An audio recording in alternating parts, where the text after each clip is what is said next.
За тэгэхээр юуны өмнө бас баяр хүргэе бас амжилттай гадаад их усрээс 75 сая долларын бондыг бас татсан байна. За нөгөөдөөр яг энэ бондын бол гол зорилго нь юунд чиглэж байгаа бол үүнээс та бүхний гол харж байгаа стратегийн одоо зорилттой дүр дүн бас юу байгаа вэ? За манай банк маань ерөнхийдөө 2014 онд анх Монгол банкнаас лиценз аваад одоо өдгөө 11 жил 12 дахь жилийн үйл ажиллагаа явуулж байна. Энэ хугацаанд бид нар бол зах зээлээ дэлгээд харилцагчдынхаа тоог нэмэгдүүлээд өдгөө бол 300 орчим мянган харилцагчтай 1.3 их найдын нийт хөрөнгөтэй явж байна. За тэгээд энэ хугацаанд бол бид нар гадаад дотоодын олон байгууллагуудаас их уср татж ирсэн. Өнөөдөр бол бидний гадны 11 орчим хөгжлийн сангуудтай хамтран ажиллаад нийтдээ 150 орчим сая долларын хөрөнгө оруулалт татсан байдаг. За үүн дээр нэмэгдүүлээд шинэ хөрөнгө оруулалтын их усрыг татах шинэ одоо замыг нээж нэгж болно. Тэгэхээр анх удаа бид нэр олон улсын бондын зах зээл рүү орж хөрөнгө оруулалт татах бас шинэ одоо хөрөнгө оруулалт татах урсгалыг нэмэгдүүллээ. За энэхүү 75 сая их усрыг бол бид нар мэдээж бизнесэд хэлэх аль болох жижиг дундын байгууллагууд санхүүжилт, иргэдийн санхүүжилтийг нэмэгдүүлэх зөв бизнесийн сегментүүд рүү тэлэх боломжийг нээх талаар илүү их ажиллах болно да. Тэгэхээр бас Монгол банкны саяхан шинэ төрлийн зохицуулалт бас хийхээр ер нь бол төлөвлөд байгаа шүү дээ. Тэгэхээр ялангуяа заавал байх нөөцтэй холбоотой гадаад их усүртэй холбоотой юм зохицуулалт орж ирж байна. Тэгэхээр юуны нөлөөллийг ер нь та бүхэн яг арилжааны банк дээр ер нь ямар байдлаар энэ тусна гэж харж байгаа. Ерөнхийдөө бол заавал ойлгохыг би бол мэдээж одоо шийдвэрийг бол ингэж л ойлгож байна л да. Аль болох урт хугацааны их усрыг татъя. Учир нь бол энэ дотоодох валютын урсгалыг нэмэгдүүлэх. За нэгдүгээрт одоо энэ ханшийн гадаад дотоодын байдалд ялангуяа хормостой холбоотой тодорхойгүй байдлын үед бол аль болох тогтвортой их усрыг Монгол улсад оруулж ирээ. Ханшийн тогтвортой байдлыг хадгалах гэсэн зорилгоор Монгол банк тухайн шийдвэрийг гаргасан болов. Зорилго нь бол 3-аас дээш хугацааны их уср буюу яг ингээд Монголд орж ирээд тогтцтой байх валютыг оруулж ирэх санаа явж байгаа. Бидний зүгээс бас саяхан бондыг ч гаргахтаа 3 жил хугацаатай гаргаж байгаа. Энэ ч гэсэн Монгол банкны гаргасан шийдтээ ерөнхийдөө бол зохицоод явж байгаа гэж ойлгож байгаа маа. Тэгэхээр ер нь Монгол банкын тухайд бол яг өнөөдрийн өрсөлдөөн зах зээл дөрн бусад банкудаас илүү ялгарх давуу тал болоод онцлогийн тал дээр стратеги юу гэж тодорхойлж харна. Манай банк маань одоо байгуулагдаад сая 12 жил болж байна. Энэ хугацаанд бол бид нар жилийн дундаж өсөлт бол нэг 40-с 45% өсөлттэй байлаа. Ер нь бол Монголд хамгийн урттай өсөж байгаа банкуудын нэг. За өнөөдрийн байдлаар бол 18 салбараар үйл ажиллагаа явуулж байгаа. За голтуу бас финтех чиглэл рүүгээ мобайл банкар илүү дамжуулж харилцагчдаа нэлээд хурж байна. Өнөөдрийн байдлаар бол манай дээр орж иж байгаа 10 харилцагч 8 нь бол мобайл сувгаар буюу интернет банкар дамжиж орж ирж байгаа. Илүү тэр чиглэлээр зээлээ гаргах, илүү тэр чиглэлээр одоо үйлчлэгийг үзүүлэх нэлээд одоо төлхөө ажиллаж явж байна. Гол нь бид нар одоо энэ санхүүгийн үйлчлэгийг хүн болгонд хүртээмжтэй болгох чиглэлээр шаардлагатай технологийн өөрчлөлтүүд, шинэ одоо бүтээгдэхүүн үйлчлэгийг одоо нэмэгдүүлэх тал дээр гол анхаарлаа хандуулад явж байна да. Тэгэхээр яг дижитал шилжилтгээ таны түрүүнд дурдсантай холбож бас асуухад ер нь кибер аюулгүй байдал гэдэг энэ асуудал сүүлийн үед бол маш эрчимтэй тавигддаг нэг юм асуудал болчиход байгаа. Тэгэхээр ер нь банкны тухайд бас яг кибер аюулгүй байдал бол хэрэглэгчдийн мэдээллийг бас хамгаалтыг хангахад ер нь ямар систем нэвтрүүлсэн бол нөгөөдөөр энэ чиглэл дээр хэрэг хөрөнгө оруулалтыг та бүхэн зарцуулж байна.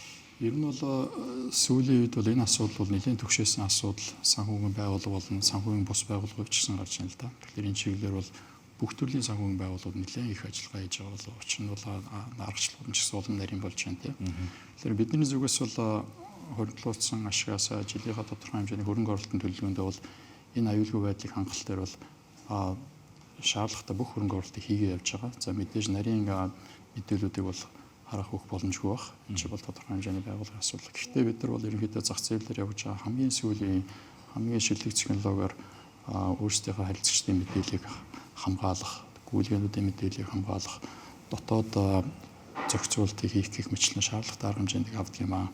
Тэгсэндээ бол жишээлбэл харилцагчдын мэдээлэл рүү ямар нэгэн байдлаар халдахгүй байх тэр бүх төрлийн эрсдлүүдийг хамгаалж чаддаг гэж бодож үздэг. Тэр ч утгаар манай дээр одоо харилцагч нар ямар нэгэн тийм эрсдэлгүйгээр мөнгө хадгалуулах. За тэгээд манайхтай бүх төрлийн үйлчлэгийг ингээд цаашдаа хаваад явах тэр бол хамтран ажиллаад явж байгаа. Тэгэхээр мэдээж бас нэлээд эрчимтэй өсөлттэй яваа банкны хувьд нөгөө талаа бас нийгмийн хариуцлага талдаа та бүхний баримтлагдаг бодлого яг ямар бодлого барьж ажиллаж байгаа бол за яг энэ хүрээнд тодорхой хөтөлбөр болон санаачлагуудыг гаргаад явж байгаа тийм зүйл байна. Тэглэг яг бид нар бол жишээлбэл сүүлийн хэдэн жил бол спорт соёлыг бол нэлээд дэмжиж ирсэн. Тэр чиглэлээр шигсэн ханд болон ивент тэтгэлгүүдийг зохицолгүй явуулж ирсэн байгаа. За энэ жилийн хамгийн тод жишээ бол нийт улсын 88 сургуультай хамтраад тэдгээрийн уншлагын булангуудыг бид нэр тогтчулж өгсөн байгаа. Энэ дээрээ бид нар өөрсдийнхөө дотоод их хүйсрээс 1.4 тэрбумыг шууд хөрөнгө оруулалт хийгээд эдгээр 88 сургуулийн 140 гаруй мянган сурагчдад ерөнхийдөө нэгэсэндээ бид нэр бэлэг барьсан байгаа. Саяхан ч гэсэн бид нар нээлттэй хийгээд эдгээр сургуулиуд дээр тууцыг хайчлаад хамгийн гол нь банк бол зөвхөн ашигын төлөөс нийгэмдээ ээлтэй үлгэр дуурайл болсон үйл жишгээрээ бас ажиллах бас чиглүүлж яддаг юм. Энэ чиглэлээр жисэн бол ялангуяа Монголын ирээдүй болох хүүхэд залуучуудад зориулсан энэ боловсролыг дэмжих чиглэлээр бол маш тонтой үйл ажиллагааныг бол эхлүүлээ явж байгаа. Цаашдаа ч гэсэн бид нар энэ чиглэлээр маш тодорхой зорилтуудыг баримтлаад явах болно гэж бид үзэж байгаа. Тэгэхээр бас ер нь 23-аас 5 жилийн хугацаанд яг банкны тухайд өсөлт хэлэлтийн чиглэл дээр яг ямар тодорхой төлөвлөлтүүдийг ер нь гаргаад ажиллаж байгаа бол тухайлбал саяны та бүхний одоо гадаад их усрээс татж байгаа энэ бондууд яг энэ чиглэлдээ илүү бас зориулагдана гэсэн тийм ойлголт байж байна. Ерөнхийдөө манай банк түрүү би сүүлийн 7-8 жилийн хугацаанд бол жилийн 40-оос 45% өсөлттэй явж байгаа. Зээлийн өсөлт бол нэг 72%-тай явж байна. Өөрийн хөрөнгийн өсөлт бол нэг 29%-тай явж байна. За онцгой үзүүлэлтүүдээс ярих юм бол банкудад ч харьцаа үзүүлэлтээр харьцуулж ярьдаг та. Манайх бол өөрийн хөрөнгийн өгөөжөөр Монголын банкуд систем дотор бол номер 1-т явдаг юм буюу 27.2% өгөөжтэй ашигласан байгаа. За чанаргүй зээлийн хувьд бол мөн номер 1-т явж байгаа буюу 1.7% чанаргүй зээлийн харьцаатай явдаг. Банкуудын дундаж бол 4-4-5% байдаг байгаа. За түүнчлээ одоо манайхаа өөрийн хөрөнгийн хүрэлцээ гэж тоо байдаг. Банкны одоо хэрэг хэрэгсэлтэй вэ? Тэрүүгээрээ мэдээж бид нар бас номер 1-т явж байгаа. Энэ одоо 22.3%-тай явдаг. Гэх мэтлээ ингээ үзүүлэлтүүдийг харах юм бол манай банк бол яг ном журмынхаа дагуу их цэгцтэй, их чиг төсөлтөй яг зах зээл рүүгээ ингээд жиг тэлсэн бодлого явуулж явж байгаа. За бидний бол бондын олон улсын зах зээл гэдэг бол дараагийн хөгжлийн шат гэж ойлгож болно. Цаашдаа ч гэсэн бид нар олон улсын зах зээлээс бол тасралтгүй шинэ их усруудыг татгуулуу гэсэн ерөнхийдөө хүлээлттэй байгаа. Энэ жил бол бид нар нэг заюуц нэг 50 саяар эхлэе гэж бодсон. Тэгэхээр зах зээлээс бол хамаагүй их захиалга ирсэн. Тэгээд заюуц энэ удаа нэг 75 дээр зогсооё. За эрхчлүүдээс бид нар мэдээж одоо 200 сая 300 сая гэсэн илүү томоохон их усруудыг бас татгуулуу. Тэгэхээр бид нар бол яаж яана гэхээр сайлаа бэлтгэс илүү саваа бэлдээ. Зах зээлийнхаа харилцагчдын тоог нэмэгдүүлээ. Тэгээд илүү том их усруудыг эрхчлүүдэд олон улсын зах зээлээс татъя гэсэн ерөөдөө бодлого бариад явж байна да. Тэгэхээр бас яг салбарын экспертийн хувьд ер нь тодорхойлоход ер нь бол сүүлийн үед бас гадны банк Монгол улсад орж ирэх тухай асуудал нэлээд эрчимтэй яригдж байгаа. Тэгэхээр яг бодлогын төвшөнд аваад үзэхээр ер нь яг хүү буурах нөхцөл үнэтэй бас нэг талаараа холбоотой гэж бол зарим хүмүүс тайлбардаг, зарим нь бол за тийм ч хайхтар төлөө үзүүлэхгүй гэдэг. Тэгэхээр таны хувьд яг экспертийн хувьд энэ тал дээр ямар байр суурьтай? Энэ дээр одоо би төрүүлж дуурайд явах уу? Одоо нэгд Монгол банк бол одоо гадны банкуудыг оруулж ирэхийг үл дэмжиж явж байгаа. Бидний хувьд бол эсэргүүцээд байгаа зүйл байхгүй. Аль болох өрсөлдөөнтэй орчин байх нь бол зөв болов уу гэж бодож байна.